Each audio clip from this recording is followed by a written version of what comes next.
హల్లెలూయా, దేవునికే మహిమ కలుగునుగాక. చాలా మంది ఈ దినము ఎంత ధనమున్నా బలమున్నా ఆరోగ్యం లేని వారు అనేక మంది ఉన్నారు. ఎందుకంటే ఎంత ధనమున్నా కానీ వైద్యుల దగ్గరికి వెళ్ళినా స్వస్థత నందలేక అనేక మంది ప్రాణ భయంతో జీవిస్తున్నారు. మన కొరకు ప్రాణత్యాగము చేసిన దేవుడు రక్తాన్ని చిందించి రక్షణ మనకు కలిగించిన పునరుద్ధానుడైన క్రీస్తు నామములో మనందరికీ దేవుడు ఆరోగ్యమును మహాభాగ్యం ఆరోగ్యమేనండి. ఆరోగ్యం లేని వారికి ఎన్నున్నా వ్యర్థమే. ఆరోగ్యం గల వారికి ఏమీ లేకపోయినా పర్వాలేదు. ఎందుకంటే ఆరోగ్యవంతుడు గొంతులు వేస్తూ క్రొవ్విన దూడవలే కష్టపడి పని చేసి ఏం తింటాడంటే ఏ పూటకు చాలిన కూడు ఆ పూటకనే, ఏ దినానికి తగిన వస్త్రం ఆ దినముకే సమకూర్చుకుంటాడట. అన్ని కలిగిన వాడు అనారోగ్యము కలిగి ఆ యొక్క ఆలోచనలతోనూ ఆ ధనము చిన్నట్టు కొట్టేసి వైద్యుల పాలైపోయి ఆ యొక్క తీర్పుల పాలైపోయి తినడానికి నెమ్మది లేక ఎందుకు ఈ జీవితం అని విరక్తి కలుగుతున్నది. దేవుని మహాకృపను బట్టి పునరుద్ధానుడైన క్రీస్తు నామములో ఉచిత వైద్యుడు మన దేవుడు. ఎవరంటే ఉచిత వైద్యుడు. ఆయన డాక్టర్ కనుక దేవుడి ముందే వాక్యంలో చెప్పేస్తాడు. ఏమనంటే నేను రోగుల కొరకే వచ్చానన్నాడు, నేను పాపుల కొరకే వచ్చానన్నాడు. ఎందుకంటే పాపులకు దేవుడు అవసరం. అవునా కాదండి? చేసిన పాపములు సరిదిద్దుకోవడానికి నోటి ద్వారానో, కంటి ద్వారానో, చెవి ద్వారానో, మరి కాలు నడక ద్వారానో, చేతు పనుల ద్వారానో, కంటి చూపు ద్వారా దేనిలో దానిలో తలంపు వలన ఏదో ఒక పాపము చేస్తాం. పాపము చేయని మానవుడు భూమి మీద ఎక్కడ లేడండి. ఉన్నాడా? తెలుసుకొని చేస్తాం, తెలియకొని చేస్తాం. దేవుని వాగ్దాన ప్రకారముగా రోగుల కొరకే నేను వచ్చానన్నాడు. మనందరము రోగులమే. కామపిశాచరము, ధనాపేక్ష గలవారము, ఒకరంటే వార్చని వారము.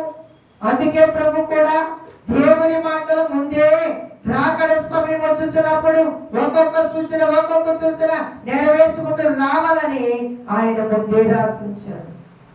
రాష్ట్రమని కాలంలో నెరవేర్చుకుంటూ వస్తున్నాడు. కానీ గ్రహించే మనుషులు తక్కువైపోయారు. అందుకే చూడండి, ఇప్పుడు చదవబడిన వాక్యంలో ఆయన అంటున్న మాట, మరియు యెహోవా వాక్కు నాకు ప్రత్యక్షమై ఇలాగు సెలవిచ్చెను, ఇశ్రాయేలు నరపుత్రుడా, ఇశ్రాయేలు కాపురులను గూర్చి ఈ మాట ప్రవచింపుము.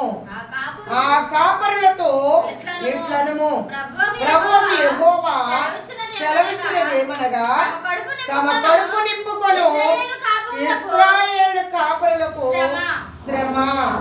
ఏమంటారండి ఆయన? తమ కడుపు నింపుకునే ఇశ్రాయేలు కాపరులకు శ్రమ. నేను వాక్యానికి నిలబడితే మనుషులకే కదండి, సాతాను కూడా దడదడగా ఉంటారు. దేవుని వాక్యము చెప్పుచున్న మాట ఏమంటున్నాడండి ఆయన? ఏం చెప్తున్నాడండి?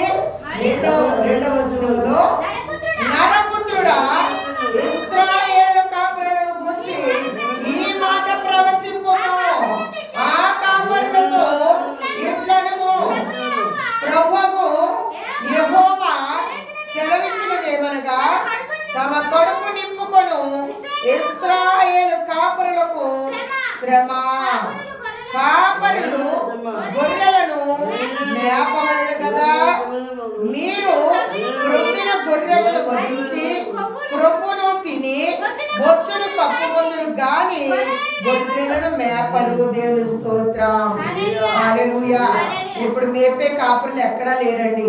ఎక్కడ మాకు పచ్చక పైన దొరుకుతాయో, ఎక్కడ మేము మంచి మేత మీదమో, ఎక్కడ మంచి వస్త్రాలు ఎడతారో, ఎక్కడ మంచి భోజనాలు సిద్ధపరిచి, ఎక్కడ మంచి డబ్బు నుంచి మమ్మల్ని పిలుస్తారని వారు ఏం చేస్తున్నారంటండి? కాపురులు సిద్ధపడుతూ ఉంటున్నారు. కానీ లోకంలో ఏం జరుగుతుందో, లోకం మీదకి ఏం రాబోతుందో, రేపు ఏం సంభవించునో కనిపెట్టి ప్రవచించే బోధకుడు ఎక్కడ లేడండి.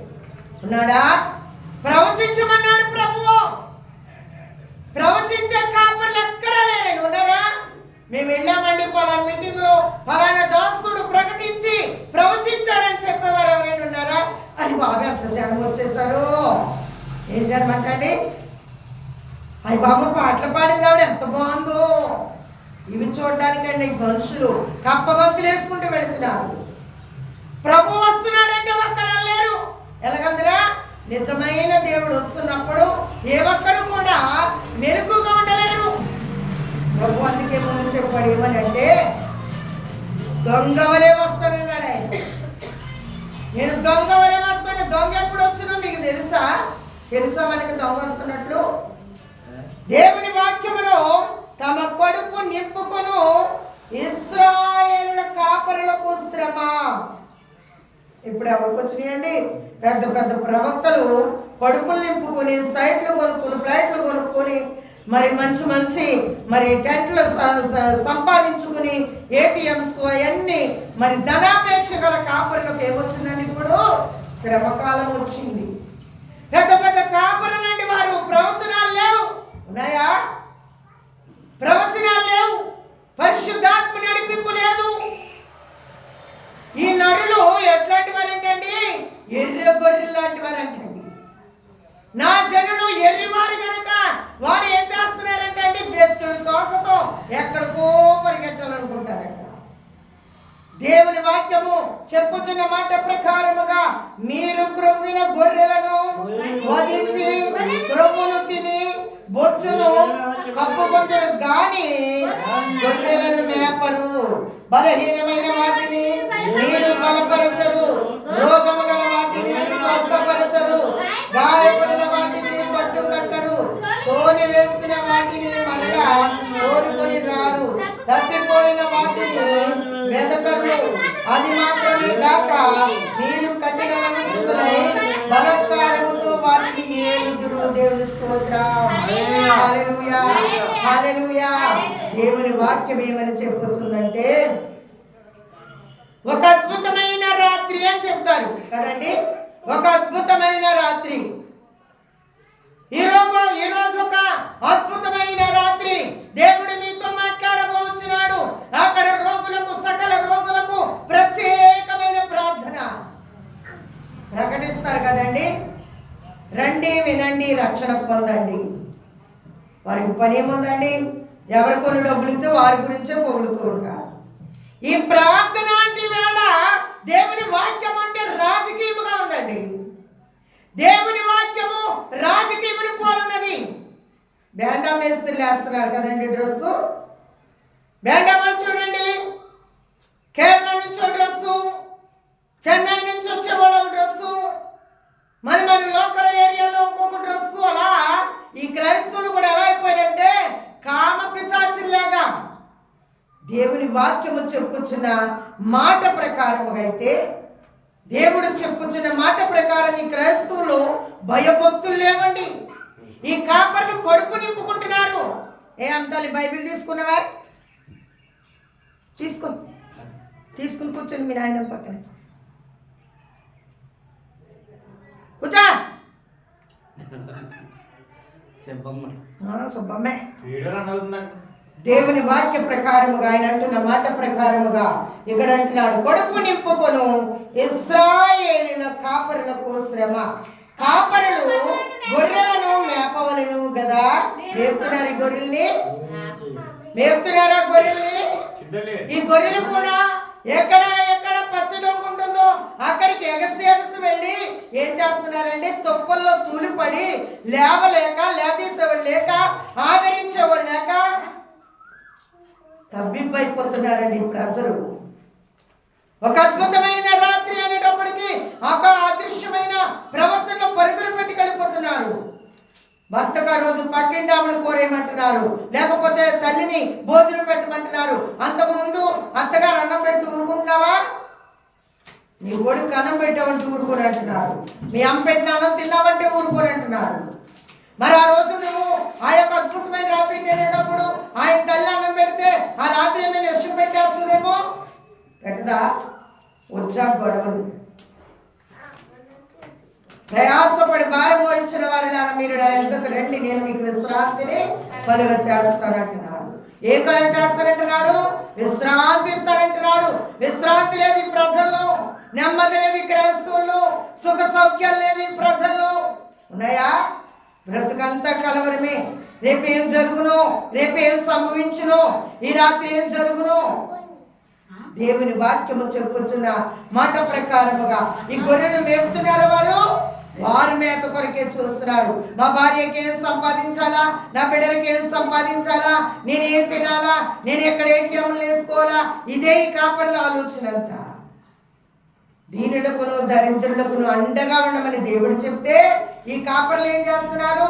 దీన దరిద్రులను ఇంకా దరిద్రులను చేస్తున్నారు. ఇంకా దారిద్రులను చేసి నువ్వు అదుకోను, ఇదుకోను, అది చేయించు, ఇది చేయించని ఒత్తిడి పెడుతున్నారు. ఈ ప్రజలు ఏమవుతున్నారంటే, ఈ యొక్క అయ్యగారు చెప్పింది కొనకపోతే ఏదైనా శ్రమ వచ్చేస్తుందేమో, ఏ అయ్యగారు చెప్పింది చేయించకపోతే ఏదైనా కుటుంబం మీద ఉగ్రత వచ్చేస్తుందేమని ఇళ్ళమ్మి, పొలాలమ్మి, వాకళ్ళమ్మి, దశం భాగాలు, కృతజ్ఞతలు, కానుకలు అర్పిస్తున్నారు. దేవుడు అంటున్నాడు, అత్యధికమైన ఆడియాశలకు వెళ్ళి అప్పుల పాలే తిప్పలు పడమని నేను మీకు చెప్పాడా దేవుడు? మీరు అడగండి నేను ఇస్తాను అన్నాడు.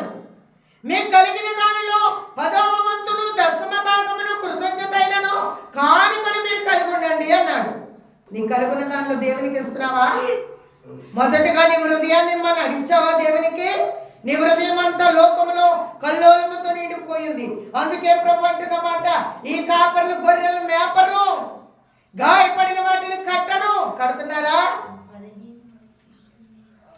నువ్వు బలహీనంగా ఉన్నప్పుడు నీ దగ్గరకు వచ్చి నీవే చేతులేసి ప్రార్థన చేస్తున్నారా? ఏ యాజకుడు కూడా ఎక్కడ చెయ్యేసి కానీ, నీ గాయం మీద చేయి పెట్టి కానీ, నీ తల మీద చేయి పెట్టి కానీ ప్రార్థన చేస్తే కాపులు లేరండి. నీ తల మీద చేయేసి వెనక పడేస్తున్నారు. తల పగల నుంచి వస్తే నీ తల్లి కోసం నీ తల్లి ఏడుస్తుంది, లేక నీ భార్య ఏడుస్తుంది తప్ప దేవుని బిడ్డగా నువ్వు లేవు. నవా ఎక్కిరింతల పాలు చేస్తున్నారండి, దేవుణ్ణి ఎక్కిరింతల పాలు చేస్తున్నారు. అందుకే ప్రభు ఇదిగో తన యొక్క క్రొవ్విన గొర్రెలను వధించి క్రొవ్వును తిని బొచ్చును కప్పుకొందరు కానీ గొర్రెలను ఏం తింటున్నారంటే అండి? క్రొవ్వును తింటున్నారంట. అంటే వారికి నచ్చిన వారినల్లా, నీ తల్లికి భోజనం పెట్టు, నీ తండ్రిని బాగా ప్రేమించు, నీ ఇంటిని బాగా నడుపుకో, నీ భార్యను భయభక్తులు ఉంచుకో అనే కాపరులు లేరండి. ఉన్నారా? గుండె చెందిన వారిని బాగు చేసే కాపరులు లేరు. ఉన్నారా? రోగిగా నువ్వు పడి ఉంటే నీ వద్దకు వచ్చి ప్రార్థించే కాపరులు లేరు. యెహోవా నా కాపరి, నాకు ఏమీ కలుగదు. యెహోవా నీకు తోడై ఉండగా ఏమేమి నీకు కలగనని యెహోవా సెలవిస్తున్నాడు. ఈ లోక సంబంధమైన కాపరులకు భయపడుతున్నావా? దేవుని వాక్యం అడుగుతుంది, ఇదిగో సేవకుడు నీ ఇంటికి వస్తే ప్రభుని ఎదుకు వస్తానని చెప్తున్నాడు. ఎలా వస్తానంటే భయభక్తులు కలిగిన కాపరిని, ప్రవచనములు కలిగిన కాపరిని, పరిశుద్ధాత్మతో నింపబడిన కాపరిని నీ ఇంటికి తెచ్చుకో అంటున్నాడు ఆయన. అట్లాంటి వారిని తెచ్చుకుంటారండి? అట్లాంటి వారిని తెచ్చుకుంటారా? చాలా మంది చూడండి, అమ్మ ప్రార్థన చేస్తాం, అమ్మ ప్రార్థన చేయించుకోండి, అమ్మ మీ ఇంటికి వెళ్ళమని దేవుడు చెప్పాడు. ఇట్లాంటి అబద్ధ ప్రవక్తలతో ప్రార్థనలు చేయించుకుంటారు. అందుకే ప్రభు అంటున్నాడు, అబద్ధ ప్రవక్తలు మీలోనే ఉన్నారు, అబద్ధ బోధకులు కూడా మీలో నుండే బయలుదేరుచున్నారు. దేవుని వాక్యము చెప్పుచున్న మాట, ఈ కాపరులు ఏం చేస్తున్నారండి? మరి బొచ్చు కప్పుకుంటూ తిరుగుతున్నారు, అనేకమైన వేషాలు వేసుకుంటూ తిరుగుతున్నారు. సఫారీ డ్రెస్సులు సేవకులు ఆ యొక్క సఫారీ డ్రెస్ వేసుకుని రోగుల దగ్గరికి వెళ్తున్నావా? శ్రమకాలం లేదు, ఎలా క్రైస్తవుడము? బైబిల్లో ఉన్న బోధనలు చెప్పవు, ఎలా క్రైస్తవుడు అవుతావు? 40 రోజుల్లో పాలు పొందాలని నీవు కన్నీటి మోకాళ్ళ జీవితం నీకు లేనప్పుడు ఎలా క్రైస్తవుడు అవుతావు? వాడెవడో బుద్ధిహీనుడు వస్తువులు మేళ్ళ మీద వేసుకుని నడుస్తుంటే వాడిని చూసి దేవుని శక్తి ఎక్కిరించబడుతుంది. వాడెవడో కూడా బుద్ధిహీనుడు ఆ యొక్క కరెంటు కొట్టాలతో ఆ యొక్క చక్కని కట్టుకుని తాళితో కట్టించుకుని, దేవుడు ఎలా కట్టించుకున్నాడా? కొట్టించుకున్నాడు. సుత్తులతో మేకులు కొట్టించుకున్నాడు. ఈ మనుషులు కపటోప్రాయము గల మనుషులు, కపట వేషధారులైన క్రైస్తవులు భక్తి కొరకు భక్తి గల వారిగా నటిస్తూ ఏం చేస్తున్నారండి? కొట్లు కట్టించుకుని సిలువల మీద వేలాడుతూ అనేకమైన జనము ఎత్తు పట్టుకుంటుంటే మేము క్రైస్తవులు అని చెప్తున్నారు. దేవుని యొక్క మహాశక్తి, దేవుని యొక్క మహాకృప, ఆ యొక్క అడవుల్లో తిరుగుతున్న ఆ యొక్క గాడిద కొడుకులు పిల్లకుడు దాని తల్లికి కూడా ఘనత వచ్చింది. దేవుని నమ్ముకున్నావంటే దేవునికి మహిమ తేవాలి, దేవుని మందిరానికి ఘనత తేవాలి, దేవుని పిల్లగా నీవు ప్రత్యేకించబడి ఉందా నేను. అందుకే ప్రభు అంటున్నాడు, నీ భోజనం నీకు ఉరిగా ఉండును, నీ పాపము నీకు పాపమై తిరగొచ్చును. అందుకే ప్రభు చెప్తున్న మాట, నీ పొరుగు వారి మీద పగ పెట్టుకుని నీ పక్క వారిని ద్వేషిస్తూ నువ్వు ప్రభా ప్రభా ప్రభా అని పిలిస్తే నీవంటే నాకు పగ కదా, నీ ప్రార్థన నేను వినను అంటున్నాడు. నీ పొరుగు వారిని ప్రేమించు, ప్రభు నిన్ను ప్రేమిస్తాడు. నీ పక్క వారిని, నీ యొక్క లోక జనులను నువ్వు ప్రేమించు, ప్రభు నిన్ను ప్రేమించి దీవించి నీ కుటుంబానికి కావలసిన సకల ఆశీర్వాదములు ఇస్తాడు. నిన్ను శపించు వారిని నేను శపిస్తాను, నిన్ను దీవించు వారిని నేను దీవిస్తాను అంటున్నాడు. అబ్రహాముతో చెప్పాడన్నమాట, ఇస్సాకు చెప్పాడన్నమాట, ఇస్సాకు కుమారుడైన యాకోబు యాషాబులు చెప్పాడు దేవుడు అన్నమాట. చెప్పలేదా? ప్రభువైన యేసు క్రీస్తు చెప్పుచున్న మాటలన్నీ వట్టివి కాదండి, గట్టివే. దావీదు అడిగాడు మరొక వాక్యములో, నేను చెప్పిన వారము దేవుని వాక్య ప్రకారం ఏమన్నాడు, ఇదిగో క్షేమము కలుగుట కొరకు ఈ ఊరు నుంచి పారిపోతావా, ఆ క్షేమము కొరువు కొరకు నీవు ఇక్కడ ఏమైనా ఉంటావా? దేవుడు ఏం చెప్పాడు? దావీదు ఏం చెప్పాడు? గొప్ప ఇరుకులో పడిపోయాడు. ఏమన్నాడు? గొప్ప ఇరుకులో పడిపోయాడు. నీవు కరోనాలో ఉన్నప్పుడు, ఆ రూముల్లో దాచేసినప్పుడు, ఆ పేరు గదుల్లో పెట్టినప్పుడు, నేను ప్రజల మధ్యకి రానప్పుడు, నీ భార్యతో నీ సంబంధం లేనప్పుడు, నీ బిడ్డలతో నీ సంబంధం లేనప్పుడు, నీ తల్లిదండ్రులు నీ త్రోస్తు వేసినప్పుడు, నీ వారి నీ ఎద్దకు రానప్పుడు, అప్పుడు ఏమయ్యారు? నీ కాపరులు వచ్చి నిన్ను బాగు చేస్తారా? ఒక యాజకుడు కూడా నీ దగ్గరికి రాలేదు, ఒక వైద్యుడు కూడా నీ దగ్గరికి రాలేదు. వచ్చాడా? ప్రభు అక్కడే వచ్చాడు. ప్రభు అక్కడే నిన్ను దీవించాడు. ప్రభు అక్కడే నిన్ను బాగు చేస్తాడు. నిరుద్యోగిగా పడి ఉన్నప్పుడు నీ వారు ఏమయ్యారు? నీ సేవకులు ఏమయ్యారు? నీ కాపరులు ఏమయ్యారు? నీ బంధుజనులు ఏమయ్యారు? ఉద్యోగం వచ్చాక అందరూ నీ వారే. నా కాపరులు అంటున్నావు, అప్పుడు ఏమయ్యారు నీ కాపరులు? నీ బిడ్డలు రోగముల పాలై ఇబ్బందులు పడుతూ అపనిందల పాలై హాస్పిటల్ తిరుగుతున్నప్పుడు ఏమయ్యారు నీ కాపరులు? దేవుని మాటలండి. ఇక్కడ యెషయా గారు ప్రవచించిన మాటలు ఏమంటున్నాడు? ఈ కాపరులు కడుపు నింపుకుంటున్నారు కానీ ఈ గొర్రెలను మేపరంటండి. మీరు కడుపు నింపుకుంటూ వెళుతున్నారు కానీ ఈ గొర్రెలు కొట్టుకట్టరంటండి. గాయపడిన గొర్రెని కొట్టుకట్టే కాపరులు లేరు. ఏమ్మా ప్రార్థనకు రాలేదు, మన వారం దస్తం భాగం ఇవ్వలేదని అడిగే కాపరులు ఉన్నారేమో కానీ ఏమ్మా ఏంటి మరి జీవమణి గారు అలా ఉన్నారేంటి, ఏ ఒంట్లో బాగాలేదని అడిగే కాపరులు ఇప్పుడు ఎక్కడ లేరు. ఉన్నారా? నువ్వు బాగున్నంతసేపు నేను ఎవరు పట్టించుకోరు. బాగున్నాక వెళ్ళాక నీ కానుకల కొరకు నీ గుప్పుడు వెంక నీ చేతుల వెంక చూస్తారు. నువ్వు చచ్చాక మూసుకెళ్ళడానికి నీవిచ్చే నీ బంధువునిచ్చే ఆ యొక్క కానుకల కొరకు చూస్తారు. శ్మశాన వాటికలు ఉన్నాయి కానీ శ్మశాన పండుగలు లేవా? దేవుడు చెప్పాడా? సమాధిలో నుండి ఆయన చెప్పిన మాట, 3 దినములకి గుడిని పడగొట్టండి, నేను 3 దినాలకు కడతానన్నాడు. అంటే ఈ శరీరం అనే గుడిని పడగొట్టండి మీరు, నేను 3 రోజులకు తిరిగి లేస్తాను. పుట్టపర్తి సాయిబాబా గారు చెప్పారు, లేచాడా బ్రతకాడా? సాయిబాబా చెప్పాడు, బ్రతకాడా లేచాడా? వారు ఎందుకంటే ఒక స్త్రీ పురుషుల వల్ల కలిగిన దేవుడు వారు, వారికి ఆ శక్తి లేదు, వారిలో ఆత్మ లేదు. కారణము అందరు దేవుళ్ళు లేచుండి అందరు దేవుళ్ళు సూచక్రియలు చేస్తే అన్య దేవుళ్ళని వారికి పేరు ఎలా వస్తుంది? సృష్టికర్త యెహోవా ఒక్కడే, పురుషుని ఎరుగకుండా కన్య ద్వారా పుట్టినవాడు గనక ఆయన మాత్రమే తిరిగి లేచడానికి అధికారం దేవుడు. యెహోవా ఆత్మ ఆయనలోకి వచ్చింది, పరిశుద్ధాత్మ ద్వారా యెహోవా లేపడాయి. అందుకే సమాధిలో నుంచి లేచినప్పుడు ఎక్కడికి వెళ్ళాడండి? స్థిరగా పట్టుకుని పరిలోకములో ఉన్నటువంటి ఆ యొక్క తేజో నక్షత్రం వల్ల తేజరించు ఆయన యెహోవా ఆత్మ దగ్గరికి వెళ్ళి యెహోవా యొక్క కుడి వైపున కూర్చున్నాడు. నువ్వు కూర్చోగలుగుతున్నావా?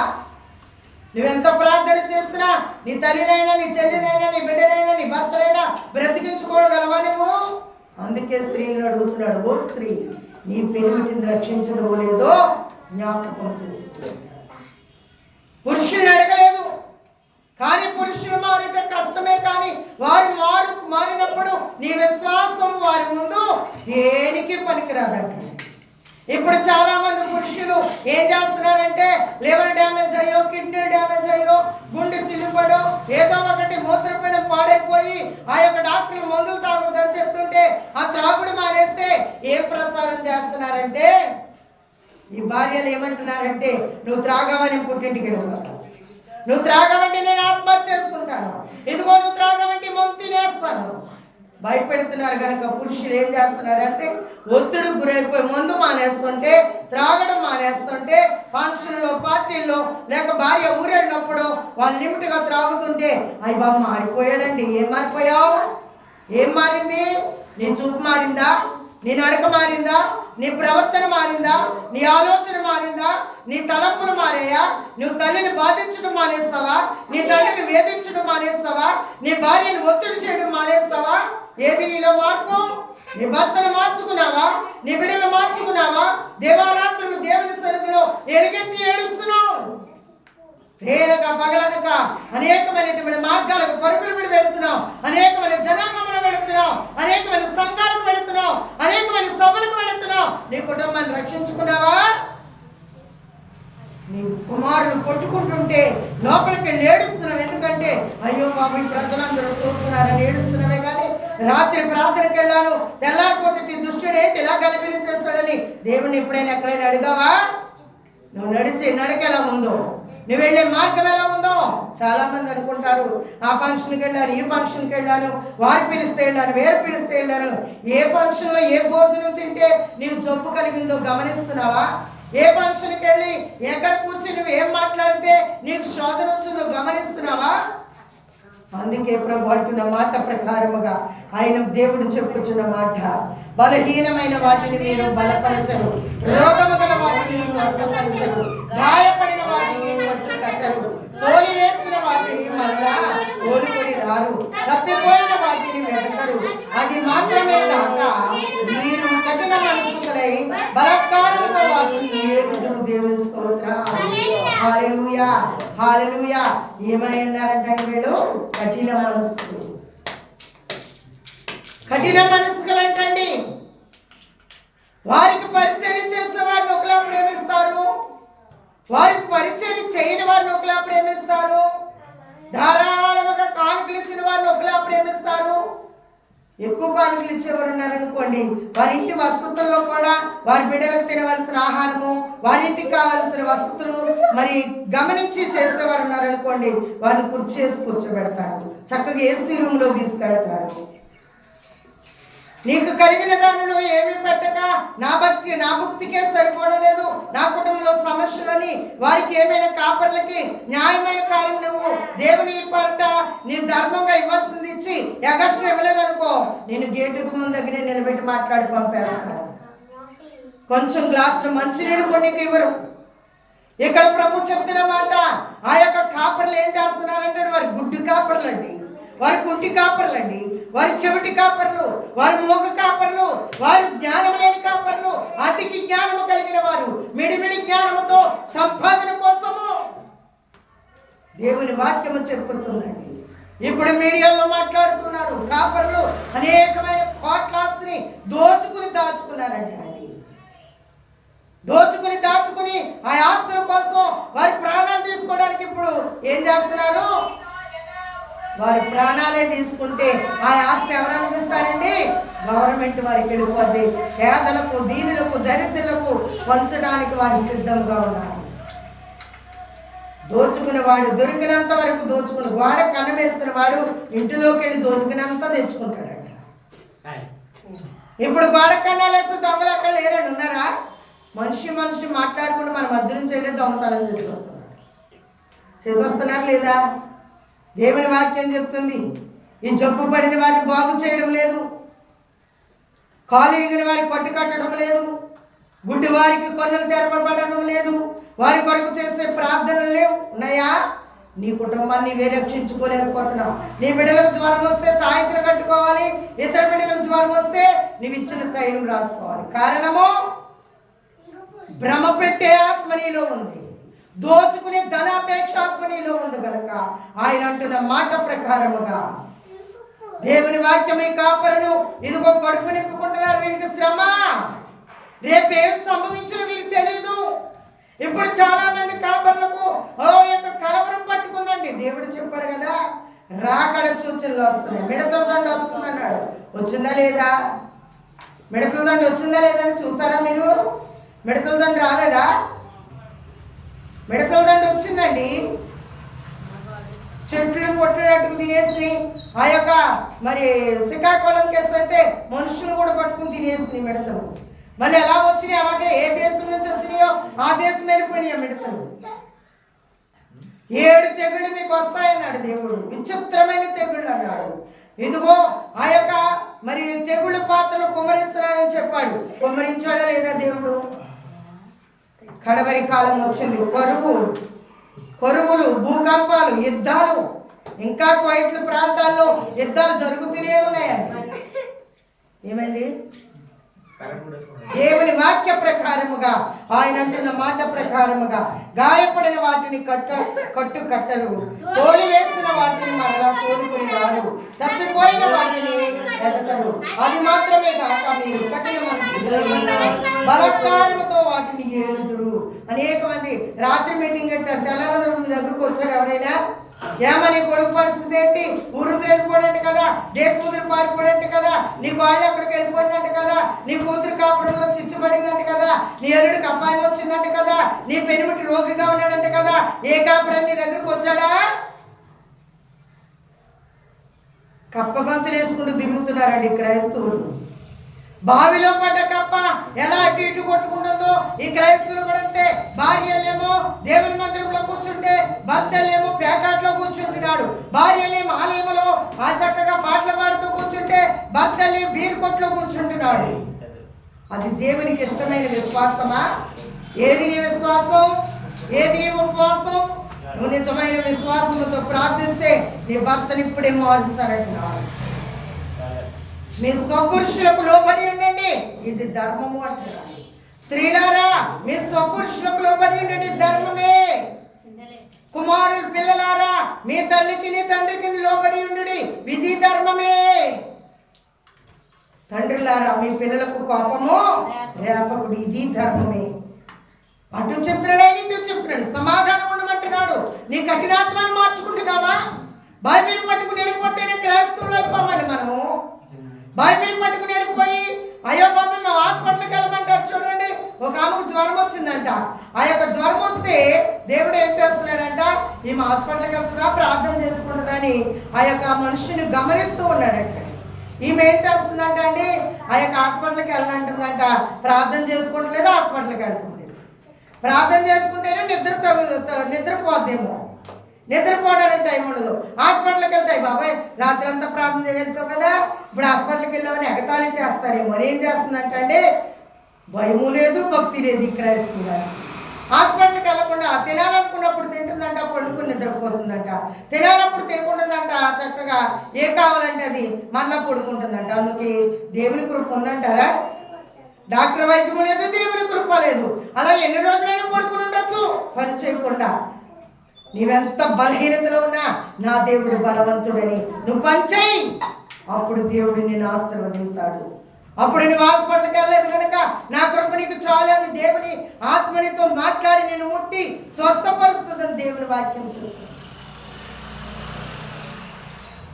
దేవుని మాటకు లోబడి ఉండాలి.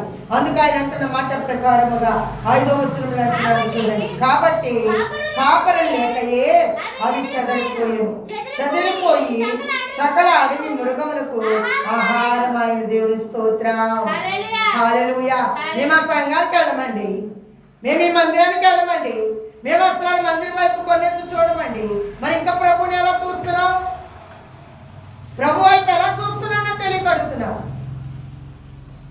ఇక్కడ ప్రభు చెప్తున్న మాట ఇది, నా మాట కాదు. ఏమంటున్నాడు ఆయన? కాబట్టి కాపరి లేక అవి చెదిరిపోయాను. కాపరి ఏం చేస్తారంటే ఆ మందిరానికి వెళ్ళకండి, వారితో మాట్లాడకండి, వారి ఇంటికి వెళ్ళకండి, వారి సంఘాలకు వెళ్ళకండి, వారు చెప్పే బోధన వినకండి.